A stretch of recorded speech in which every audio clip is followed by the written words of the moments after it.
ভারতের টি-20 বিশ্বকাপের দলে সুযোগ পাননি রিঙ্কু সিং। শুক্রবার মুম্বাই কলকাতা নাইট রাইডার্স ম্যাচের আগে রোহিত শর্মার মুখোমুখি হলেন রিঙ্কু সিং। মন ভেঙেছে রিঙ্কু সিংয়ের। ধারাবাহিকভাবে ভালো খেলার পরেও ভারতের টি-20 বিশ্বকাপের দলে সুযোগ পাননি তিনি। নির্বাচক প্রধান অজিত আগারকার জানিয়েছেন, রিঙ্কুর সুযোগ না পাওয়া দুর্ভাগ্যজনক। শুক্রবার ওয়াংখেড়ে স্টেডিয়ামে মুম্বাই কেকেআর ম্যাচের আগেই রোহিত শর্মার মুখোমুখি হলেন রিঙ্কু। বিশ্বকাপের দলের অধিনায়ক রোহিত। বৃহস্পতিবার নির্বাচক প্রধান আগারকারের সঙ্গে সাংবাদিক বৈঠক করেন রোহিত। তারপর অনুশীলন ছিল মুম্বাইয়ের।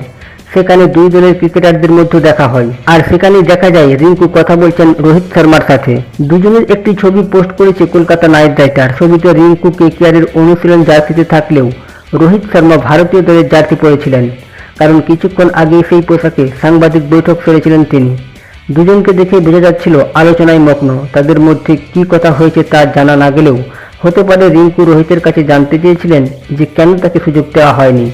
রোহিত হয়তো রিঙ্কুকে বোঝাচ্ছিলেন কেন তারা এই সিদ্ধান্ত নিয়েছেন।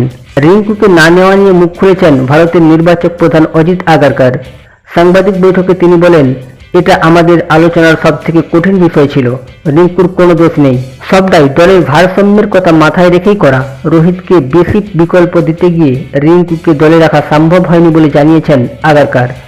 তিনি বলেন, দুজন রিস্ট স্পিনার রয়েছে, এতে রোহিতের হাতে বিকল্প বাড়বে।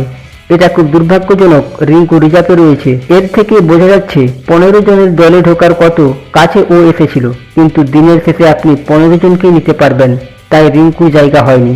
সেই কথা হয়তো আবারও একবার কেকেআর ব্যাটারকে বলছিলেন রোহিত শর্মা।